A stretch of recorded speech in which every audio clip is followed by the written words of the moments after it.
성전으로 이끄셨사오니 영광 받으시고 우리 입술의 고백 가운데 함께 하셔서 오직 그리스도 예수로 충만한 누리는 귀한 시간으로 삼아 주옵소서. 은혜도 하심에 감사합니다. 예수님의 이름으로 기도드립니다. 아멘. 날씨가 많이 더워졌어요. 이제 비가 그치고 나니까 많이 더워지는 것 같습니다. 마스크 잘 좀 교회 있는 동안에는 착용해 주시고 또 좀 날씨가 덥지만 더운 과정 가운데서도 또 은혜 받는 귀한 시간 되시길 바랍니다. 오늘 디모데 후서는 사도 바울이 이제 디모데를 향하여서 그가 이제 목회자로서 또 하나님의 사람으로서 어떤 삶을 어떻게 살아가야 되는지에 대해서 구체적으로 이제 말씀하고 있는데, 디모데가 나중에 이제 그 에베소 교회의 담임 목회자로 파송됩니다. 그 시점 자체가 오늘 디모데후서가 에베소 교회와 또 연결지어서도 볼 수 있게 되는데, 에베소라는 그 지역 자체, 나중에 이제 계시록을 통해서도 소아시아의 7교회를 통해서 에베소 교회에 대해서도 이제 분명하게 또 언급하고 있는데, 처음 것에 대해서 잃어버렸었던 그 에베소 교인들에 대해서 또 언급하고 있는 내용들도 또 비춰지게 됩니다. 말세의 타락상과 그 믿음의 권면에 대해서 이야기하는데, 바울 사도는 앞으로 삶의 모습 가운데 점점 더 시간이 지나면 지날수록 삶이 이렇게 변화될 것이고 세상이 이렇게 움직여질 것이다라고 이야기하는데, 오늘 그 디모데후서의 이런 그 말세의 타락상은 어떤 그 마지막 순간이 아니라 이미 그러니까 예수님께서 한번 오시고 하늘로 가셨다가 다시 오실 때까지가 이제 말세의 시간을 이야기하거든요. 오늘 본문 가운데서 이 말세는 이미 시작된 것으로서 비춰지게 됩니다.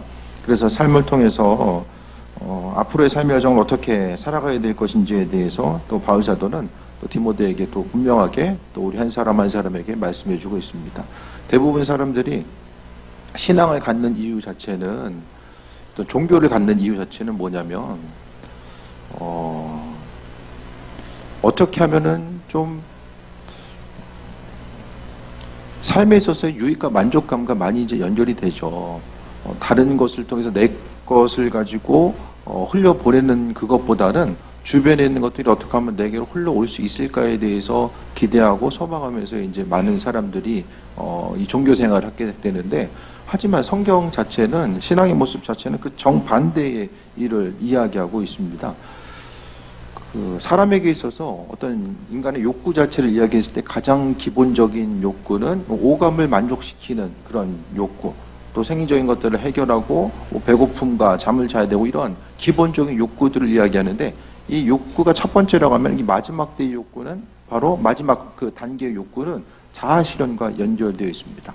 자아실현은 뭐냐면 어떻게 하면 조금 더 가치 있는 삶을 살 수 있을까에 대해서 고민하고 연구하는 거죠. 그냥 삶을 살아가면서 우리가 한 세상 삶에 있어서 어떻게 하면 좀 더 가치 있는 삶을 살 수 있을까? 그러니까 신앙생활을 한다라는 것은 그 사람의 욕구 가운데서 가장 최상위권에 있는 자아실현의 욕구와 이런 밀접한 연관성을 갖게 되고, 인생이라는 것에 대해서 돌아보고 또 스스로의 삶을 어떻게 살아가고 어떤 의미 있는 삶을 살아갈 수 있을지에 대해서 돌아보는 것 자체가 믿음 생활과 밀접한 연관성을 갖게 됩니다. 오늘 3장 1절에 보면 말세에 고통하는 때가 이른다라고 말씀합니다.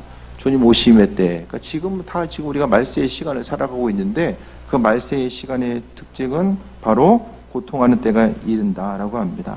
삶의 순간순간이 하나 둘씩 돌아보고 점검할 때마다 어떤 우리나라뿐만 아니라 세계적인 모든 상황들에 대해서 돌아봤을 때에 어떻게 하면 사람들이 쉽고 편안하고 의미 있는 삶을 살 수 있을까에 대해서 생각하지만, 현실의 모습 자체는 쉽고 편안함보다는 조금 더 이렇게 고통의 모습으로 다가오는 것들을 많이 발견하게 됩니다. 마지막 때에 주님 오심의 때가 다가오면 다가올수록 다가오는 그 순간 가운데 현상 자체는 2절에 보면 사람들이 자기를 사랑하고 돈을 사랑한다라고 말씀합니다.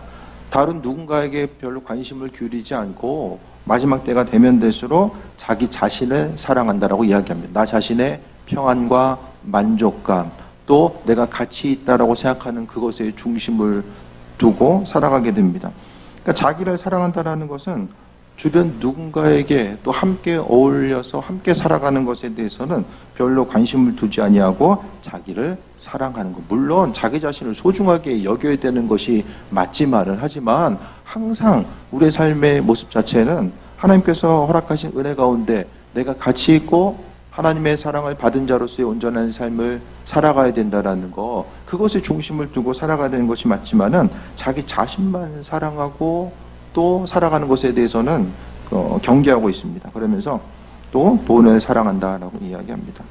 시대가 점점 더 가면 갈수록 돈을 사랑하는 것. 가장 세상 가운데 인기 있는 것.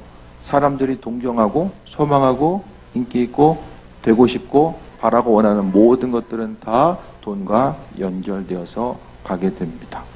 세상에서의 있는 서점에 가서 책을 보더라도 돈과 연결된 것들이 가장 많이 팔리게 되고, 좋은 학교는 돈 많이 벌 수 있는 학과가 또 좋은 학과이고, 또 어떤 좋고 선한 것을 나눔에 있어서 많은 부분 이제 돈이 들어가게 되는데, 돈을 마지막 때가 될수록 사람들이 돈을 더욱더 사랑한다라고 이야기합니다. 그러니까 결국 쉽게 이야기하면 성경은 하나님을 사랑하라고 하고 하나님이 이끄심 가운데 나아갈 것을 이야기하는데, 자기를 사랑하고 돈을 사랑한다는 것의 특징 자체는 주인이 바뀌어버린 것을 이야기합니다. 하나님이 주인이 아니라 돈 자체가 또 나 자신이 주인이 되어서 살아가는 것을 이야기합니다.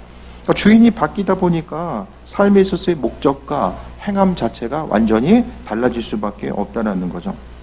그래서 믿는 우리들의 삶을 살아감에 있어서 돌아봐야 될 것은 자기를 사랑하고 돈을 사랑하는 것.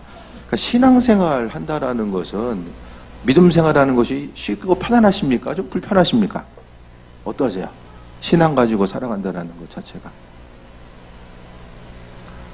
성경이 이야기하는 것은 우리에게 무조건적인 그 축복받는 방법에 대해서만 이야기하는 것이 성경이 아니고, 성경이 이야기하는 것, 또 신구약을 통틀어서 볼 수 있는 것의 핵심은, 성경은 편안하게 살려고 이야기하지 않고 좀 불편하게 살아라, 그걸 계속해서 이야기하거든요.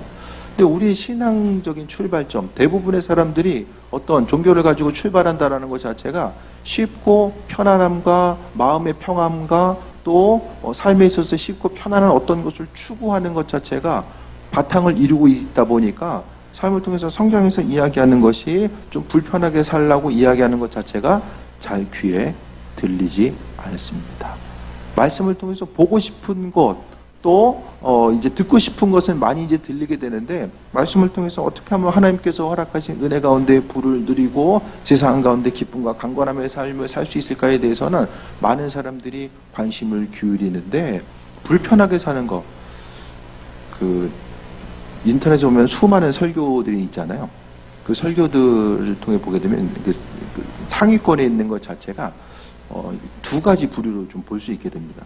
첫 번째가 이제 그 세상에서의 물질적인 축복과 연결된 거 하나와, 또 하나는 어떤 그 은사적인 부분들, 이 두 가지가 많은 부분을 이루게 되는데, 그러니까 교회 가운데서도 마찬가지입니다. 그러니까 신앙생활 한다라는 것은 믿음이라는 이 수단과 방법, 도구를 통해서 스스로의 목적, 내가 바라고 원하는 것뿐만 아니라 어떤 자아실현의 모습 또한 이 신앙을 통해서 이루고자 하는데, 그런데 중간까지는 비슷한 것 같은데 이 최종 단계 자체가 달라지는 거야. 그러니까 내가 바라고 원하는 것들, 또 성경을 통해서 말씀대로 살아가면 하나님께서 은혜 도와주시고 축복하신다라는 것, 이거 자체를 생각했을 때에 항상 소유함에 대해서 어떻게 하면 조금 더 많이 소유할 수 있을까에 대해서 중심을 두고 나아가다 보면, 이 성경이 이야기하는 이 마지막 종착점이 무엇인지를 이해할 수가 없습니다. 성경은 마지막 순간 자체에 대해서 세상에서 모든 것을 시작하고 거기서 모든 것을 승부를 보고 끝내라고 절대로 이야기하지 않습니다. 성경에서 이야기하는 것은 영원한 하나님 나라, 시간의 개념으로 보면 그 영원까지 이어지는 하나님 나라의 관점 가운데서 우리의 삶을 해석하고 이야기하거든요. 이 땅에서의 삶이 소중하고 가치 있는 삶을 이야기하지만, 성경은 분명하게 자기를 사랑하거나 돈을 사랑하는 것에 대해서는 항상 경계하고 있고, 말씀이 이야기하는 거. 하나님 사랑하는 방법은 하나님 사랑하면 계명대로 또 순종하고 믿음으로 살아가는 방법들을 이야기하는데 그 대부분의 모습 자체가 어떤 거냐면 불편한 것들이 대부분이에요. 불편한 것들. 또 고민해야 되는 것들. 조금 더 말씀드릴게요. 자랑하며 교만하며 비방하며 말세가 되면 될수록 사람들이 스스로를 자랑하고 스스로를 교만하는 것. 나 자신을 어떻게 하면 표현할 수 있을까? 그러니까 사람들이 이제 어떤 뭐 명품에 집착하고 하는 것들도 대부분 보면 그것을 통해서 나 자신을 다른 사람들과 좀 차별적으로 드러내고자 하는 모습들이 이제 그 안에 많이 담겨져 있음을 보게 되는데 스스로 성경은 그러니까 2절을 통해 보면 성경이 하지 말라고 하는 거, 이 로마서 1장 29절에서 31절과 연결되는데 성경이 극히 우리가 신앙생활하면서 경계해야 될 부분이 무엇인지를 오늘 2절, 3장 2절을 통해서 말씀하고 있어요. 그래서 자기를 사랑하고 돈을 사랑하며 자랑하고 교만하며 스스로의 높아짐이 있으니까 다른 사람들을 향해서 비방합니다. 나는 이런 사람인데 너는 이렇게 하지 못하는구나. 그것 때문에 비방한다라는 거야. 그러니까 말씀을 통해서 성경은 낮아짐에 대해서 계속해서 강조하고 있는데 주인을 잊어버리니까 나 자신이 주인된 삶을 살고 하다 보니까 주인을 잃어버리고 그것을 통해서 하나님의 뜻과 인도하심을 바라보지 못하게 합니다. 그래서 결국에는 다른 사람들을 계속해서 비방하는 삶의 모습. 그러니까 내가 어떤 위치에 올라가면 올라갈수록 무엇을 행하면 행할수록 항상 조심해야 될 것은 내 자의식, 내 생각 자체가 높아지는 것 자체를 항상 경계하지 않으면 행하고도 나중에는 책망받을 수밖에 없음을 이야기합니다. 그 위에 보면은 부모를 거역하며 감사하지 아니하며 거룩하지 아니하며 내 자신이 주인 돼서 살다 보니까 또 부모님 말씀에 순종하는 것, 또 누구를 향해서 감사하는 것에 대해서 잃어버리고 또 하나는 거룩하지 아니한 것. 성경은 이 거룩에 대해서 상당히 많이 강조하고 있거든요. 그러니까 믿는 사람들이 이 거룩과 연결지어서 항상 스스로의 삶을 돌아봐야 되는데 그러니까 전에도 한번 좀 말씀드린 적이 있을 거예요. 거룩한 삶. 그것이 좀 여러분하고 상관이 있다라고 좀 생각되십니까? 거룩이란 단어 자체가 여러분의 삶의 정과인데 좀 연결이 되십니까? 근데 성경은 하나님께서 가장 우리에게 가장 많은 부분 요구하시는 것이 이 사랑과 더불어 거룩함에 대해서 이야기하고 있거든요. 그러니까 하나님의 성향과 그분의 속성 자체가 거룩에 있고 사랑에 있습니다. 현실에 있어서의 교회의 어려움은 어떤 뭐 바이러스 때문에 그런 것도 아니고 그러니까 결국 교회의 공동체 자체가 하나님 말씀 때문에 불편하게 사는 것과 또한 거룩함을 잃어버렸기 때문입니다. 그러니까 교회의 구성원 자체가 힘들고 어려운 삶은 뭔가 이상한 것이고 또 하나님의 축복으로부터 벗어난 것이고 은혜와 충만함으로부터는 벗어난 것이다라고 생각하고 또 교회 공동체가 교회 구성원 자체가 죄와 타협하고 또 본질이 아닌 것임에도 불구하고 본질인 것처럼 살아가는 그 순간순간이 교회의 발전 가운데서 부흥 가운데서 이것들이 이제 쌓이다 보니까 결국에는 터질 때가 된 거죠. 그것이 바로 지금 한국교회가 어려움을 경험하고 있는 근본적인 이유가 됩니다. 그러니까 앞서서 제가 불편함에 대해서 말씀드렸어요. 신앙생활하면서 어떤 일에 대해서 선택하고 결정하고 나아가는 부분 자체가 이 신앙인이기 때문에 한 번 더 고민해야 될 때가 있거든요. 그런 순간이 좀 없으십니까, 여러분? 믿음 생활하기 때문에 좀 불편한 거. 삶을 좀 거룩한 것 이전에 인생을 좀 정직하게 살아가고 또 본질이 아닌 것들에 대해서 타협하지 아니하고 나아갈 수 있는 것. 그런 일들 때문에 좀 고민하십니까, 여러분? 어떠세요?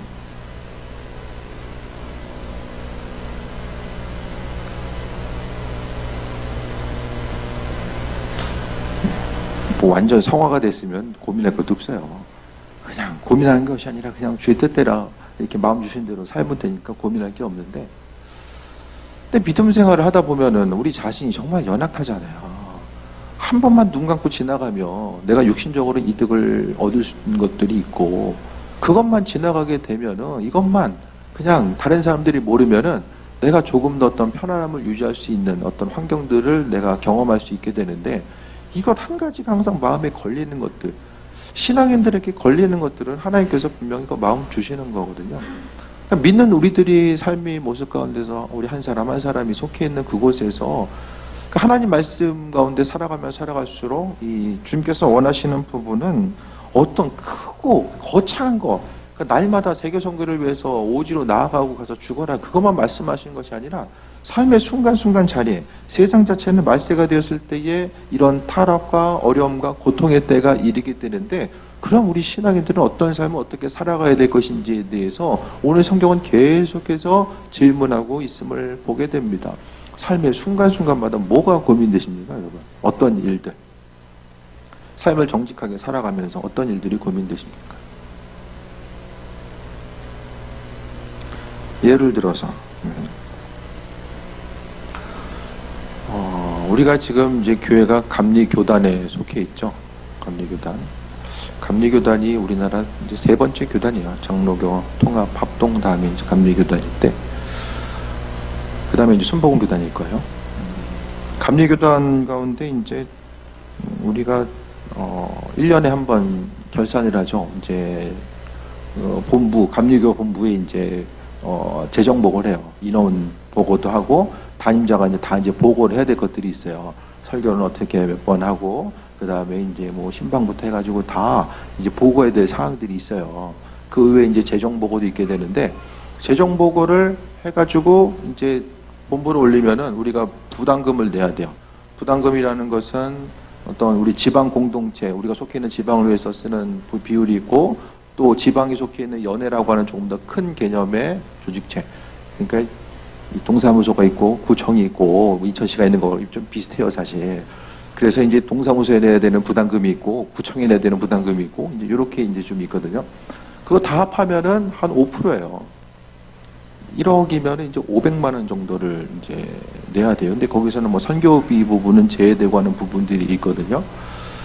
근데 교회에 있어서 우리가 그 처음에 출발점 자체는 결산해가지고 한 2천만 원 결산할 때는 그 얼마죠? 50만 원 되잖아요.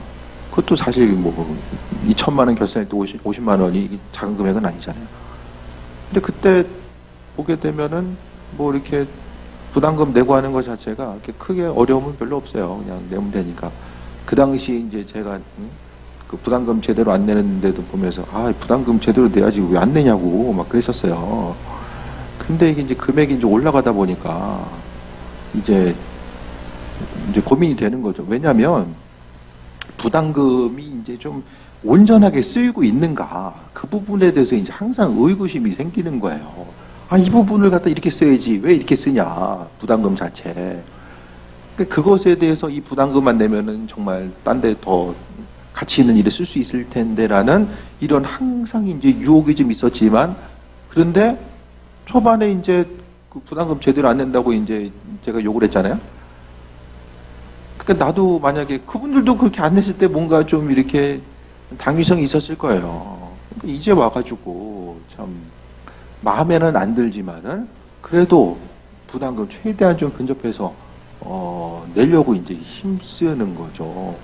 재정부도 참 부담금 정말 아깝다 이제 생각을 좀 하고 있을 거예요.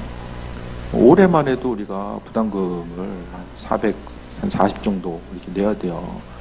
그러니까 그런 것들 생각했을 때 고민되지만, 감리교단에서 나오기 전까지는 어쨌든 교회에 있어서 인천에서 대한민국 감리교회 가운데서 제일 많이 이제 부담금을 내는 데가 부평감리교회예요. 거기는 정확하게 금액을 구별해서 이제 내고. 그러니까 교회에 있어서의 기본적인 이제 정직함 자체가 어떻게 생각하면은 교회는 부담금부터 이해되지 않지만은 뭐 세금도 신나서 내는 사람 누가 있겠습니까? 그러니까 마찬가지로 어쨌든 좀 삶을 통해서 좀 나름대로 이렇게 당위성을 가지고 본질이 아닌 것들에 대해서 선택할 때도 좀 나름대로의 당위성들이 다 있잖아요. 그런데 말씀대로 좀 움직이는 거. 그 부담금은 뭐 교회 전체적인 큰 얘기고, 각자의 개인 여러분의 삶의 여정 가운데 고민해야 될 것들이 또 분명히 있을 거예요. 뭐 재정과 연결된 것뿐만 아니라 순간순간 무엇을 선택하고 어떻게 결정하고 나아가느냐, 그러니까 그 고민 자체에 대해서 그동안 신앙 공동체가 그 고민을 많이 하지 않은 거예요. 오히려 그 고민하기보다는 더 하나님께서 어떻게 하면 내가 무엇을 해야지만이 하나님께서 더 많은 것들을 내게 허락해 주실까, 뭘 해야지만이 더 받을 수 있을까에 대해서 생각하다 보니까 그 뜻대로 이루어지지 않았을 때 많은 사람들이 교회를 떠나기도 하고, 또 본질이 아닌 것들에 대해서 중심 두다가 또 교회 공동체가 주의 은혜로부터 멀어지게 되는 이 수많은 일들을 경험하게 됩니다. 계속해서 3절 봅니다. 무정하고 원통함을 풀지 아니하며, 삶에 있어서 날마다 억울한 게 있는 거는 사단이 주는 마음이에요. 그건 100%예요. 환경 앞에 억울하고 사람 때문에 억울하고, 이 억울한 마음은 100% 사단이 주는 거예요. 하나님께서는 절대로 우리에게 억울한 마음 원하지 않으셨어요. 그러니까 억울한 마음, 생각은 우리의 심령 가운데 어떤 쓴뿌리로 내 안에 있어서 이 어두운 그림자가 되어서 순간순간 계속해서 우리를 힘들게 합니다. 내가 여기서 태어났으면 내가 누구 때문에 힘들고 누구 때문에 억울하고, 이거 자체는 결국 그것 때문에 이제 심령이 병들 수밖에 없다라는 것에 대해서 기억해야만 합니다. 그러면서 3절에 모함하며 절제하지 못하고 사나우며 선한 것을 좋아하지 아니하며, 선한 것을 왜 좋아하지 않습니까? 불편하니까. 네, 불편하니까. 그러니까 성경 통해서 보게 되면 맨날 불편한 얘기만 하고 있어요. 하기 힘들 것들만 이렇게 골라서 하라고 하거든요. 그런데 처음에 힘들지만 우리가 그리스도 예수 주님을 닮아가면 닮아갈수록 그것이 힘들고 어렵고 고통의 순간이 아니라 기쁨과 평안함의 요소가 됨에 대해서 우리가 발견할 수 있게 됩니다. 4절에 배신하며 조급하며 자만하며 쾌락 사랑하기를 하나님 사랑하는 것보다 더하며, 그러니까 여기서 가장 큰 문제는 2절, 5절 등에 보시는 것처럼 자기를 사랑하고 돈을 사랑하고, 또한 4절에 나와 있는 것처럼 쾌락 사랑하기를 하나님 사랑하는 것보다 더하고, 말세의 특징 자체는 하나님 사랑하는 것보다 자기 자신을 사랑하는 것. 자기 자신을 사랑하다 보니까 돈을 사랑하게 되고, 주변 사람들에게는 별로 관심을 기울이지 않고 나만 잘 되고 내 식구들 잘 되고, 그 선에서 이제 계속 머무르고 되는 것에 대해서 이 말세의 징조가 거기 있다라고 이야기하는 거예요. 그래서 주변 사람들에 대해서 관심이 없을 뿐만 아니라 나를 불편하게 하는 사람들 때문에 여기 나와 있는 것처럼 무정하고 원통하고 모함하고 절제하지 못하고 사나운 것은 왜 그렇습니까? 내가 나를 사랑하고 내가 가치를 두는 것들이 있는데 그것을 대해서 불편하게 하거나 하지 못하게 하거나 그 가치를 회방하는 누군가가 보여졌을 때에 오늘 본문 가운데 하지 말아야 될 것들, 하나님의 사랑과는 상관없는 것들이 오늘 본문 가운데 비춰지고 있는 것을 보게 됩니다. 성경 가운데서 말씀에 순종하라는 것은 우리가 왜 순종해야 됩니까? 말씀 순종은 우리가 하나님 때문에 순종하는 것이 아니라 결국 우리 자신 때문에 순종하는 거예요. 우리가 순종하든 안 하든 하나님의 가치는 변하지 않고 그분이 행하신 일들은 변하지 않아요. 순종함을 통해서 하나님은 우리에게 은혜와 축복으로서 더 하시잖아요. 하나님께서 행하실 그것이 우리에게 있기 때문에 많은 사람들이 순종하며 나아가잖아요. 그러니까 순종하는 것, 하나님의 은혜 가운데 나아가는 이 모든 것들에 대해서 잊지 말아야 될 것은 그 중심 가운데는 하나님의 사랑이 있어져야 됨을 이야기합니다. 그러니까 마음속에 성경 말씀 자체가 우리의 삶에 있어서의 가치이고 기준이고 살아가는 그 근거가 되거든요. 근데 말씀대로 살아가는 것 자체에 대해서 우리가 지금까지 얼마나 불편함을 느끼면서 살아왔는가, 그것에 대해서 좀 점검해 볼 수 있으면 좋겠어요. 오히려 불편한 것은 성경 말씀대로 했는데 더 와야 되는데 왜 나에겐 더 오지 않을까, 그것이 불편하지 않았는가. 또 믿음 생활하면서 예배 생활 지키는 것이 불편하고 예물 생활하는 것이 불편하고 수고하고 헌신하는 것이 불편하지 않았나. 그거는 성경에 있어서의 전혀 불편함의 요소로 전혀 언급하지 않아요.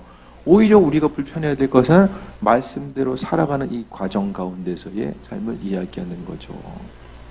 예를 들어서 설교 말씀을 하는 제가 맨날 설교 말씀과는 반대로 살면은 그 말씀 듣는 이들이 얼마나 힘들겠어요.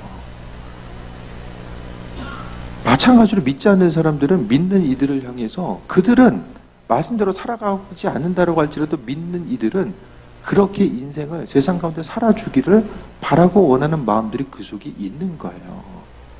그것 자체가 아니 자기들은 안 하면서 우리한테는 이렇게 그렇게 이야기할 수 없는 것은 우리가 그리스도 예수 주님을 바라보고 내가 신앙생활에서 예수님을 믿기로 한 그 순간부터 우리의 생각, 우리의 마음의 중심은 예수님이 내 삶의 주인 되시고 내가 예수님 때문에 삶의 불편함 자체를 기꺼이 감내하겠다라고 하는 그 선택과 결정을 했기 때문에 그 생각, 그 결정을 한 것이 바로 신앙 공동체의 모습입니다. 그래서 세상을 향하여서 우리가 순간순간 속해 있는 것에 대해서 어디서 무엇을 하든지 간에 아주 꼭대기를 빨리 올라가가지고 거기서 내가 하나님 은혜 가운데 여기까지 빨리 왔습니다라는 것을 고백하고 사람들에게 그것을 뭐 간증하고 자랑하는 것, 그것보다는 먼저 있는 곳에서 구체적으로 여러분 우리가 속한 그곳에서 인생을 어떻게 얼마만큼 불편하게 살아가고 있는가 자체가 바로 우리의 신앙인됨, 하나님 보시기에 우리의 가치를 드러내고 있는 것과 마찬가지임을 이야기합니다. 그런데 우리가 주님 닮아가야 되는 것 자체가 처음에는 그게 힘들어요. 어떤 것을 선택했을 때에 내가 예수님 때문에 이것을 포기했기 때문에 마음속에 어떤 힘들고 어두운 그림자로 남을 때가 있어요. 힘든 고통의 순간 그림자로 남을 때가 있다라니까요. 그런데 순간순간 받은 은혜가 무엇인지에 대해서 깨달아 알게 되면 내가 이전에는 그것이 내 인생 가운데 그림자로 남았지만 이후의 삶을 통해서 보니까 그것이 기쁨과 소망함의 모습으로 내게 달려오고 누군가를 위해서 수고하고 헌신함이 우리의 삶에 있어서의 평안함의 요소로서 기쁨의 요소로서 다가올 수밖에 없음을 이야기합니다. 5절 봅니다. 경건의 모양은 있으나 경건의 능력은 부인하니 이 같은 자들에게서 내가 돌아서라. 5절부터는 이제 그 이단 또 말씀대로 살아가지 아니하고 또 이야기하는 또 거짓된 종교 지도자들을 또한 이야기합니다. 경건의 모양, 눈에 보이는 것은 그럴듯하고 일단 말씀대로 살아가는 것 같은데 결국에는 속은 비어 있는 거죠.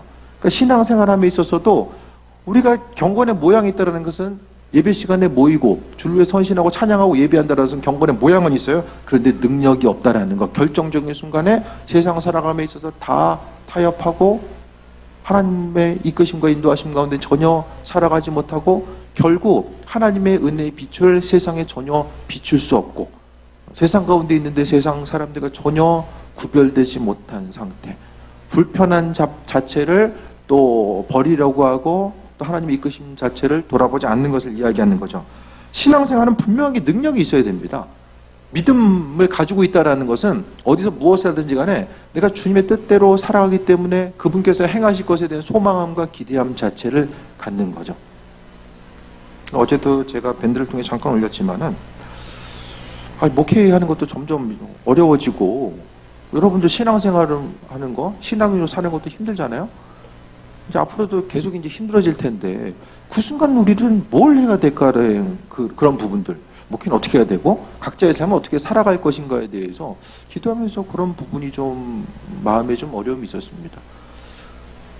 근데 주님 주신 마음이 성령께서 행하신다라는 거, 어차피 뭐 이전이든 지금이든 우리 스스로 할 수 있는 것들은 별로 없어요.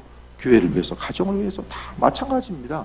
우리 스스로의 의지와 노력과 행함을 통해서 할 수 있는 것은 어차피 없어요. 우리 손을 떠난 지 원래 우리 손에 있었던 것은 없어요. 모든 일들 가운데 하나님께서 행하신다는 거죠. 수많은 사람들, 세상 가운데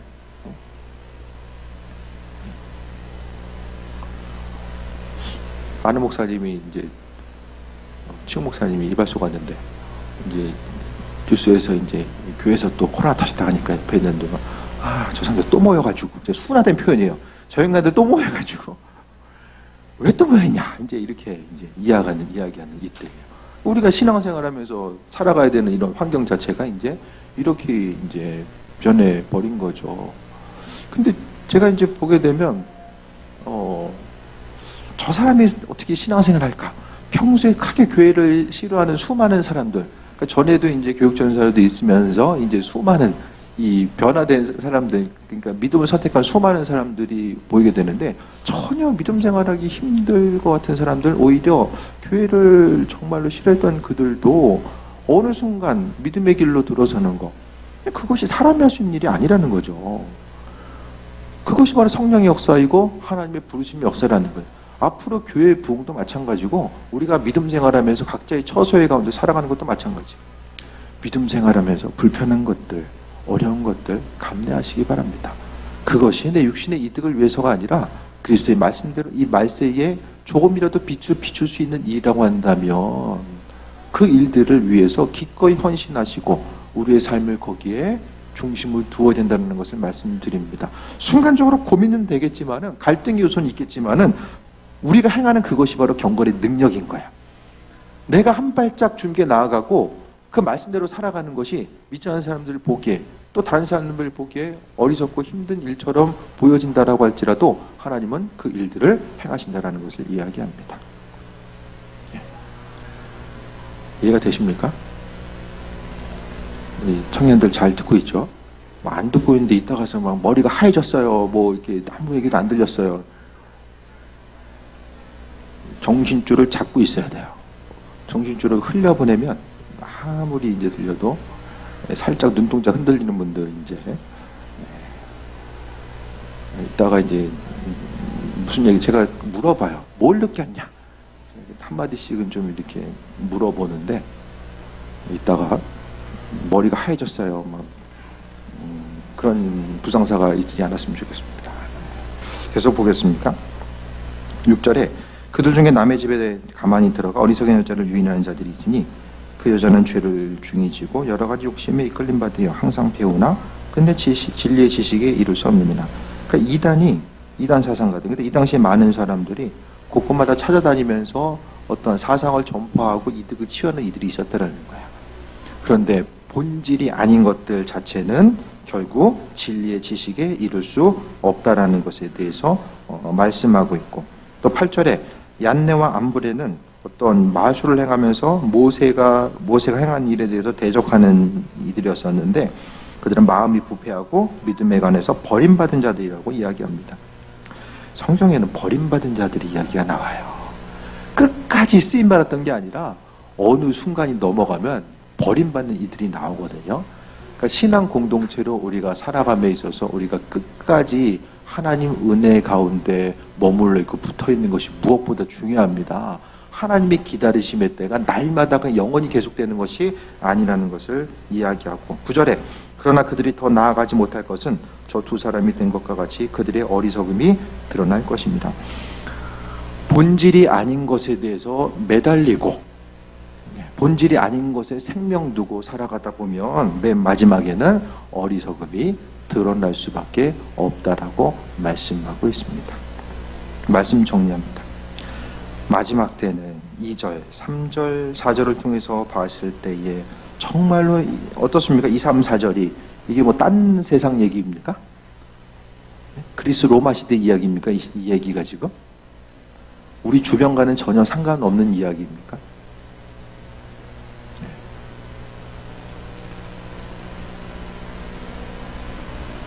점점 더 주변에 화가 가득한 사람들이 많아져요. 정보의 교류가 사람들로 하여금 편리함을 준 것이 아니라 정보의 교류가 오히려 사람들로 하여금 열받게 만들어요. 몰랐으면 괜찮은데 알다 보니까 점점 더 이렇게 분노 게이지가 올라가게 됩니다. 그러니까 어떻게 되죠? 무정하고 원통하고 모함하고 절제하지 못하고 사나워진 일들이 점점 더 나타나고, 삶의 모습 자체가, 세상을 사는 것 자체가 점점 더 힘들면 힘들어질수록 이와 같은 현상은 계속되게 됩니다. 그 힘들고 어려운 세상 가운데 우리의 삶을 어떻게 살아가야 될까요?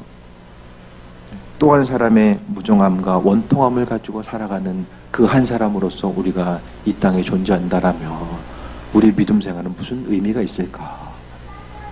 손해보는 것에 대해서 전혀 억울해하고 원통해하고, 저 사람들 저렇게 사는데 내가 왜 그래야 되나 라고 생각하면서 살아간다면 우리가 세상 가운데 무슨 역할을 감당하고 그리스도의 말씀을 듣고 살아가는 것, 예배로 모이고 이게 무슨 의미가 있겠는가? 다시 한번 말씀드립니다.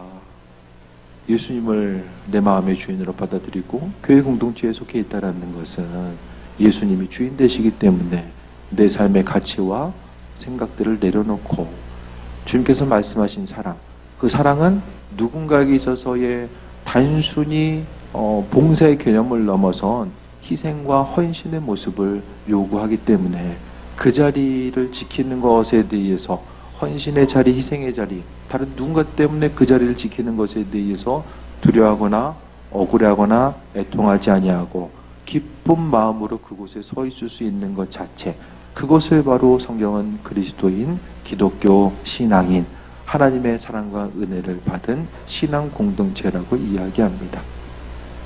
온전한 교회, 부흥한 교회는 많이 보이는 교회도 아니고 재정적으로 풍성한 교회도 아닙니다.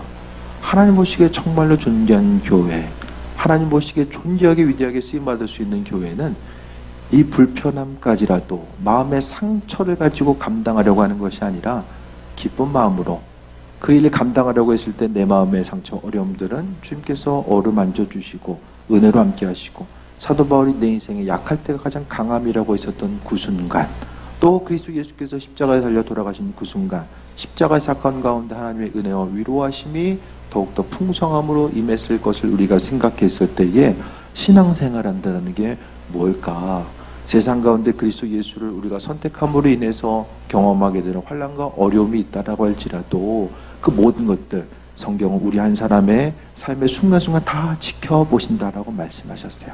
우리의 머리털까지라도 세시고 눈동자같이 우리를 지켜봐 주고 계시고, 소아시아 7교회를 통해서도 예수님께서 항상 교회 가운데 지켜보신다라고 말씀하고 있거든요. 우리가 그 순간, 갈등하는 그 순간에 무엇을 선택하는가, 그 무엇을, 어떤 것을 선택하는 그 순간순간 예수님 때문에 불편하고, 그 때로는 그 불편함을 넘어서 고통의 순간으로 내게 다가온다라고 했을 때에 그리스도 예수 때문에 그 일을 감당하고 나아가는 것, 그 모든 일들을 말씀에 비춰보아서 우리의 삶의 순간순간 세워먹고 살아가야 됨을 이야기합니다. 오늘 말씀 가운데 말세에 타락상이 있지만 믿지 않은 세상, 또 믿지 않은 수많은 사람들 가운데 우리가 믿는 자로서 빛의 역할을 감당하고, 믿음 때문에 고민해야 될 일들이 좀 많아졌으면 좋겠습니다. 이전에 당연하게 여겼던 것들이 이제는 좀 고민거리로 다가와서 행동하고 말하고 생각하는 모든 것들이 주님의 말씀 때문에 한 번 더 고민이 되고, 고민되지만 그래도 한 번 결정한 그 결정을 하나님께서 기뻐하실 줄 믿고 믿음으로 반응하고 움직이는 것, 그 순간순간의 삶에 모여서 우리의 가치가 드러나게 될 것이고, 또 하나님 나라가 이 땅 가운데 확장되어가며 어두움이 있는 그곳에 우리가 빛으로 비치는 그 존귀한 삶을 살아가게 될 줄 믿습니다. 믿음 생활은 교회 안에서 이루어지는 것이 아니라 교회 밖에서 이루어지게 되고, 하나님의 시선은 말씀으로 충만하게 체험받은 그 은혜를 우리가 세상 가운데 어떻게 빛된 존재로서 빛과 소금 역할을 어떻게 감당해 나아갈 것인지에 대해서 분명하게 질문하고 있고, 우리로 하여금 선택에 대해서 요구하고 있음을 다시 한번 기억하시고, 마지막 때에 자기를 사랑하고 돈을 사랑하고 쾌락 사랑하기를 하나님 사랑보다 더하는 이때 경건의 모습을 잊어버리고 거룩한 것과는 상관없는 것, 입술을 통해서 나타나고 이해하고 그냥 사라지면 또 하나의 그냥 그러한 순간으로 지나가게 되지만, 우리가 이 순간을 통해서 믿음으로 살아가는 것, 신앙의 본질이 무엇인지를 다시 한번 돌아보게 된다면 그 순간순간 결정들이 모아져서 우리가 더욱더 주님 닮아가고, 또 오늘 본문에 오늘 4장 8절 말씀 보면 7절 8절 보겠습니다. 나는 선한 싸움을 싸우고 달려갈 길을 마치고 믿음을 지켰으니 이제 꾸르는 나를 위하여 의의 면류관이 예비되었으므로 주 곧 의로우신 재판장이 그날에 내게 주실 것이며 내게만 아니라 주의 나타나심을 사모하는 모든 자에게도니라. 주님 오심 자체를 사모할 수 있는 사람은 불편하고 힘들고 고통이 있지만 그 한 번의 선택을, 내 신앙 양심과 주님 기뻐하신 선택을 그 한 사람 한 사람이 결국에는 주님 오심, 마지막에 주님 만날 것에 대해서 천국에서의 의의 면류관을 기대할 수 있음을 다시 한번 소망하시고 말씀 가운데 합한, 주님 보시기 합한 존귀한 삶이 되시길 축원드립니다. 주신 말씀 기억하며 기도하겠습니다. 주님, 불편함에 대해서 피해가려고 했던 것, 본질이 아님에도 불구하고 스스로를 속이고 본질 아닌 것에 생명을 걸고자 했던 것들 주님 용서해 주시고 세상 가운데 빛된 삶을 살고자 합니다. 이 시간 우리 잠시 동성으로 기도하겠습니다.